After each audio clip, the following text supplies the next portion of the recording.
Hello friends, जय साईं। दोस्तों, आज का जो वीडियो है वो एनसीईआरटी मैथ क्लास 10 का जो चैप्टर 12 है, वृत्तों से संबंधित क्षेत्रफल यानी एरिया रिलेटेड टू सर्कल, ये इसका वीडियो है। और आज हम लोग इसमें सीखेंगे एक्सरसाइज 12.1। इससे रिलेटेड, इससे संबंधित जितने सभी सूत्र थे, इम्पॉर्टेंट जितने फार्मूले थे, मैंने सब का वीडियो बनाकर दे दिया आपको। अभी आप उसको यहाँ पर देख सकते हैं। ये वीडियो पहले अगर आप देख लेंगे तो आपको इसके बारे में, इसके सारे फार्मूले के बारे में सब पता हो जाएगा। तो आपको इस वीडियो में मैं केवल 12.1 पढ़ाऊँगा, फार्मूला मैं पहले पढ़ा चुका हूँ। तो स्वागत है आप सबका आपके अपने यूट्यूब चैनल सत्य साईं क्लासेस पर।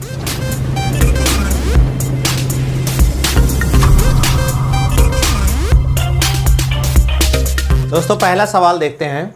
लिखा हुआ है, दो वृत्तों की त्रिज्याएं क्रमशः 19 सेंटीमीटर तथा 9 सेंटीमीटर है। उस वृत्त की त्रिज्या बताइए जिसकी परिधि इन दोनों परिधियों के योग के बराबर है। हमें दो रेडियस दिया गया है, यानी दो वृत्त की त्रिज्या, इसको जोड़ने पर जो परिधि बनेगी, इसकी परिधि निकाल लें और उस परिधि को जोड़ने पर जो नया वृत्त बनेगा उसका जो है त्रिज्या हमें बताना है। सीधा सीधा फार्मूला आप ये समझिए कि बड़ा वाला जो सरकमफ्रेंस होगा वो C1 प्लस C2 के बराबर होगा। अब बड़ा वाला सरकमफ्रेंस यानी 2πr बड़ी परिधि, और ये भी परिधि है 2πr1, ये भी परिधि है 2πr2। अगर हम इस सब को देखें तो 2πr, यहाँ पर आप 2π कॉमन कर सकते हैं तो हो जाता है r1 प्लस r2, ठीक है ना। 2π से 2π कैंसिल भी किया जा सकता है। अब जो बड़ा वाला r है वो r1 प्लस r2 है, यानी 19 प्लस 9, और जो बड़ा वाला बनेगा वो कितना बनेगा, 28 सेंटीमीटर, और आपका आंसर आ गया। अब चलो दोस्तों दूसरा सवाल देखते हैं। दोस्तों, दूसरा क्वेश्चन जब आप पढ़ेंगे तो बिल्कुल ये पहले की तरह आपको लगेगा। कैसे? दो वृत्तों की त्रिज्याएं क्रमशः 8 सेंटीमीटर और 6 सेंटीमीटर है। उस वृत्त की त्रिज्या बताइए जिसका क्षेत्रफल, अब वहाँ परिधि की बात हुई थी, यहाँ पर किसकी बात हो रही है, क्षेत्रफल की।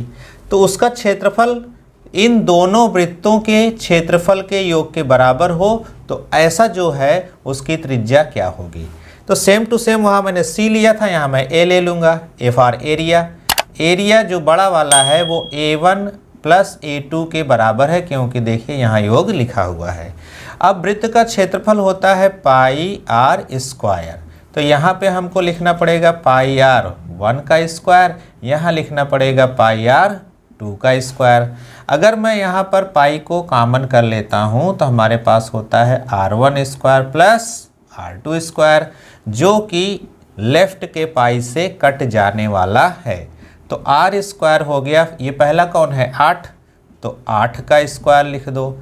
r2 क्या है 6, तो हो गया 6 का स्क्वायर। अब अगर देखा जाए तो ये हो गया 64, ये हो गया 36, दोनों मिलकर 100।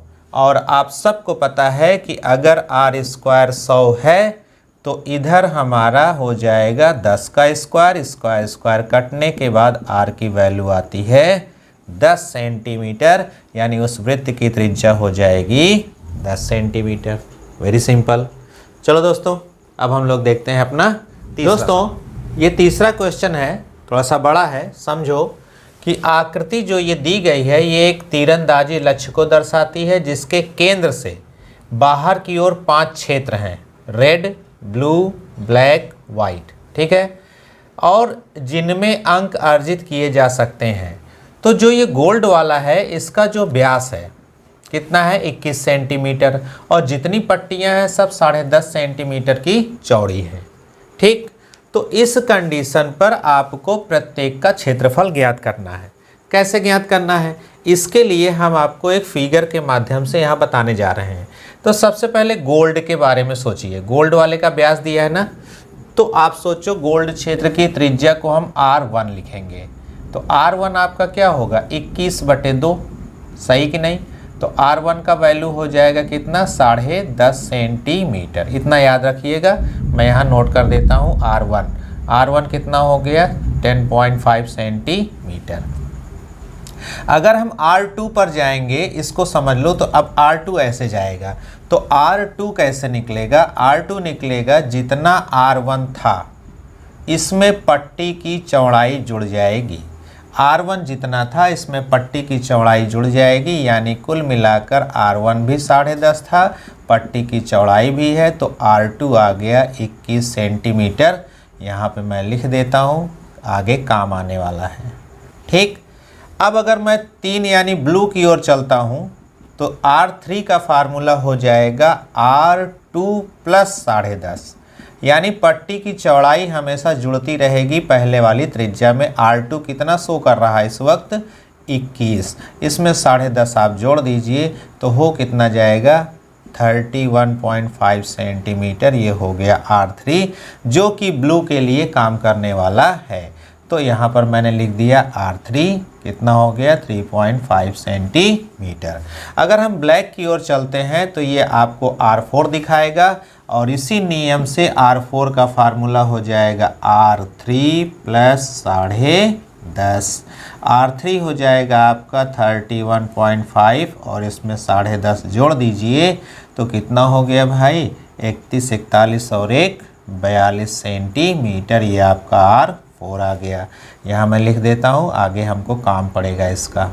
ठीक, अब वाइट के लिए आप आएंगे R5 और सूत्र बनता है R4 प्लस 10.5। समझ गए ना आप लोग? अब यहाँ पर होता है 42 प्लस 10.5, कितना हो गया भाई?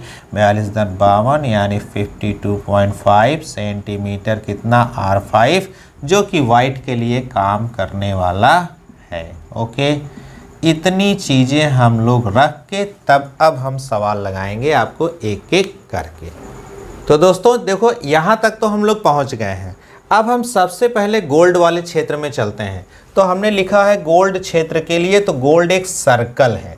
ठीक है, तो सर्कल का क्या होगा? वृत्त का क्षेत्रफल होगा भाई, वृत्त का क्षेत्रफल, और सूत्र होगा πr², यानी 22/7 गुणे कितना था?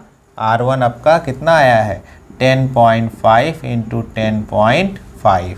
अगर आप 7 से इसको काटना चाहते हैं तो 1.5 पे ये कट जाएगा, और सब का जब गुणा हो जाएगा तो यहाँ 346, सब कैलकुलेशन करने के बाद इतना सेंटीमीटर स्क्वायर आएगा। आप इसका गुणा वगैरह कर सकते हैं, इसमें फालतू समय नहीं गंवाएंगे हम।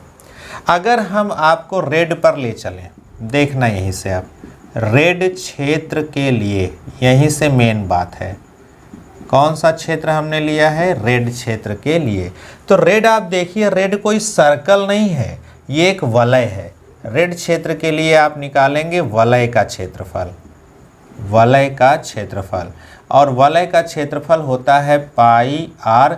चूँकि यहाँ 1 था, अब यहाँ हम 2 का इस्तेमाल करेंगे, πr² माइनस πr1², मतलब बड़े वाले का क्षेत्रफल माइनस छोटे वाले का। पाई को आप कॉमन कर सकते हो, R2² माइनस R1²।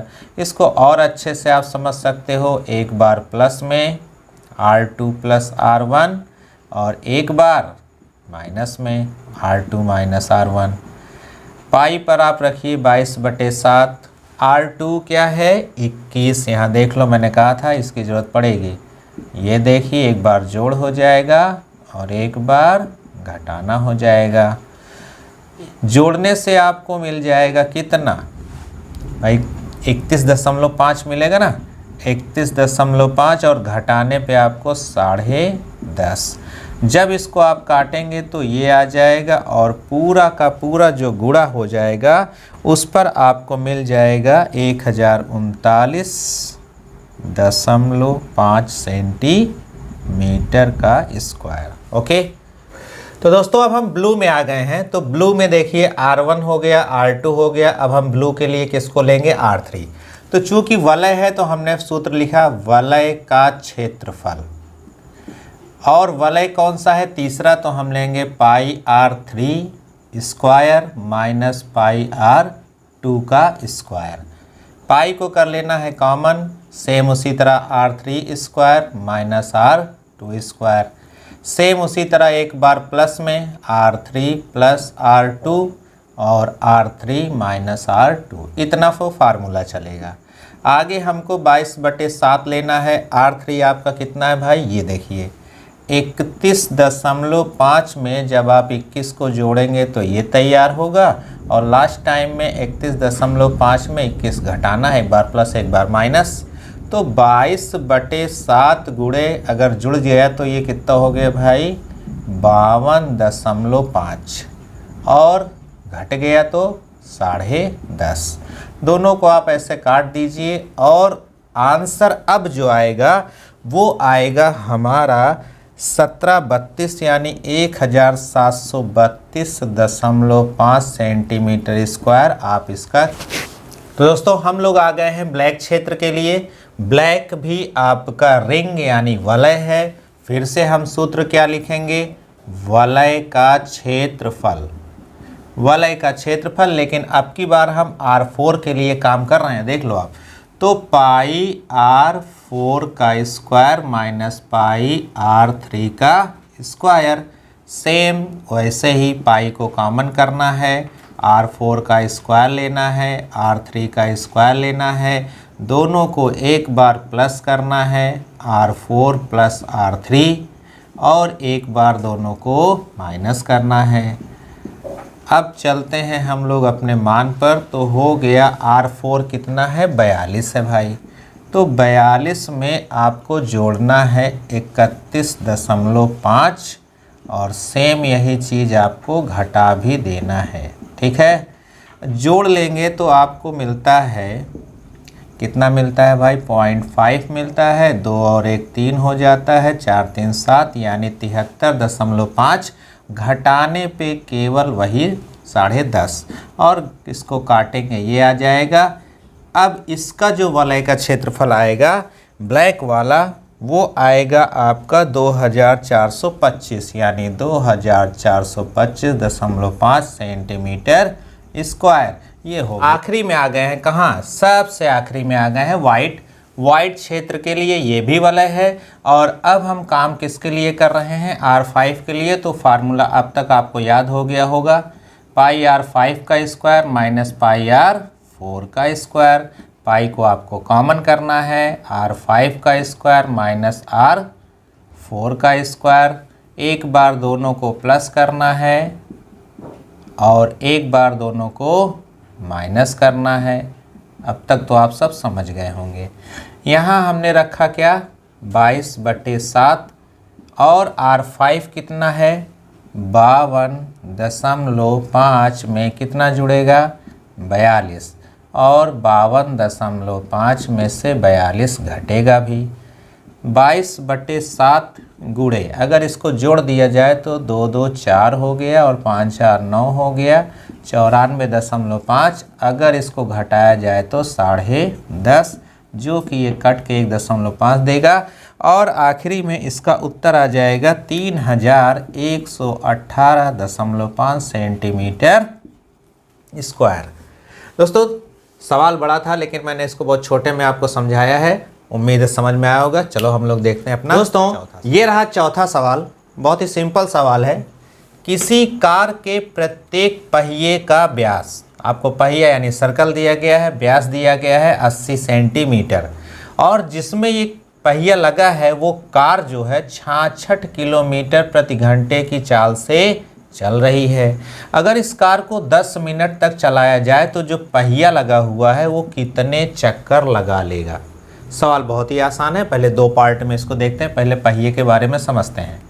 तो आप ये देख रहे हैं कि पहिए का व्यास हमको दिया गया है। क्या दिया गया है, पहिए का व्यास 80 सेंटीमीटर, और आप सबको पता है कि जब हम त्रिज्या निकालते हैं तो ये आधा हो जाता है 40 सेंटीमीटर। अब जो चक्कर है, जैसे एक पहिया एक चक्कर में कितना जाएगा, एक चक्कर में चली गई दूरी, एक चक्कर में पहिया जितना चलेगा वो अपनी परिधि के बराबर चलेगा। किसके बराबर, परिधि, यानी 2πr के बराबर, यानी 2 गुणे 22/7 गुणे 40।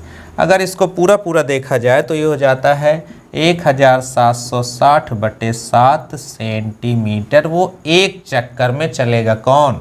पहिया जो लगा है। अच्छा, अब हम देखते हैं जो कार है वो 66 किलोमीटर की चाल से चल रही है। अब इसको भी देख लेते हैं हम लोग। यहाँ पर कार की चाल कितनी है भाई? 66 किलोमीटर प्रति घंटा। ध्यान देने की बात यह है कि ये km है और वो सेंटीमीटर है, थोड़ा यही ध्यान देना है आपको। 66 में जब हम 1000 का गुणा कराएंगे तो हो जाएगा मीटर, और मीटर में फिर 100 डालेंगे तो हो जाएगा सेंटीमीटर। बटे में आ जाइए, घंटा है और यहाँ बात हो रही है मिनट की, तो 60 मिनट। आप सबको पता है 1 घंटे में 60 मिनट। थोड़ा इसको सेट करते हैं, 0 0 कट जाता है। इसको यहाँ देखते हैं 11 बार में कट जाता है। 11 और 1 2 3 और 4, इतना सेंटीमीटर पर मिनट, यानी कार 1 मिनट में इतना सेंटीमीटर जाएगी। ज़रा इसको लिख लेते हैं। 1 मिनट में दूरी, 1 मिनट में कितनी दूरी है? इनकी इतनी दूरी है भाई। कितना है? 1,10,000। कितना? सेंटीमीटर। और कार कितनी मिनट चली है? 10 मिनट चली है कार। तो 10 मिनट में दूरी, जब 10 मिनट में दूरी है तो क्या होगा? 10 से गुणा होगा ना। बिल्कुल। तो जब 10 से गुणा होगा तो हमारा 1 0 और बढ़ जाएगा। 1 2 3 4 पहले से था, 1 0 आ गया, यानी 11 लाख सेंटीमीटर। अब अगर 11 लाख सेंटीमीटर कार को भगाया जाएगा और पहिया इतना चक्कर 1 में मारता है तो ये कितने चक्कर लगा लेगा? तो फिर हम क्या निकालने चल रहे हैं? चक्कर की संख्या। चक्कर की संख्या के लिए सबसे सीधा फार्मूला नोट कर लीजिए। कुल दूरी और बटे 1 चक्कर में चली गई दूरी। समझ गए आप? अब कुल दूरी आपके पास आता कितना है? 11 लाख, और बटे वहाँ कितना है? 1760/7। जब इसको आप ऊपर ले जाएंगे तो हो जाएगा 11 लाख गुणे 7 और बटे 1760। इन सब का कैलकुलेशन जब आप काट पीट देंगे तो आपको जो आंसर मिलेगा वो आएगा 4375 चक्कर। आप इसे काट के चेक कर सकते हैं और ये आंसर आपका आ गया, बहुत ही सिंपल तरीके से। चलो हम लोग 5। दोस्तों, आज का जो आखिरी सवाल है 5वां, वो है यदि एक वृत्त का परिमाप का मतलब परिधि हुआ, और क्षेत्रफल संख्यात्मक रूप से बराबर है तो इस कंडीशन पर त्रिज्या क्या होगी? तो बहुत ही सरल है, आपको क्या करना है? परिधि और क्षेत्रफल को क्या कर देना है? बराबर। तो देखो भाई, यहाँ पर क्या आता है? वृत्त का क्षेत्रफल, वृत्त का, और ये बराबर है किसका? वृत्त की परिधि। ये आपके कंडीशन में दिया हुआ है, प्रश्न में दिया हुआ है। क्षेत्रफल होता है πr² और परिधि होता है 2πr। अगर मैं पाई से पाई को काट दूं तो यहाँ r² को हम r × r भी लिख सकते हैं। यहाँ होता है 2 गुणे r, फिर r से r कट गया तो r आता है 2 मात्रक, यानी कि वृत्त की त्रिज्या कितनी आएगी? 2 मात्रक। तो दोस्तों, बहुत ही सरल लेसन था ये, मैंने आपको बहुत ही आसान शब्दों में सिखा दिया है। अगर आप नए हो तो चैनल को सब्सक्राइब कर लेना, क्योंकि ये पूरी सीरीज 12 की आपको मिलेगी। इस वीडियो के डिस्क्रिप्शन पे मैंने आपको सब दे दिया है, जितनी मैंने वीडियो बनाई है, लेसन 1 2 3 4 जितनी भी वीडियो मैंने बनाई सब दे दिया है। वहाँ जाकर आप इसको चेक कर सकते हैं। चैनल को सब्सक्राइब करके रख लेना ज़रूर, बेल आइकन ज़रूर दबा लेना, नए वीडियो के नोटिफिकेशन जल्दी आपको मिलते रहें। मैं मिलूँगा अगले वीडियो में। जय साईं।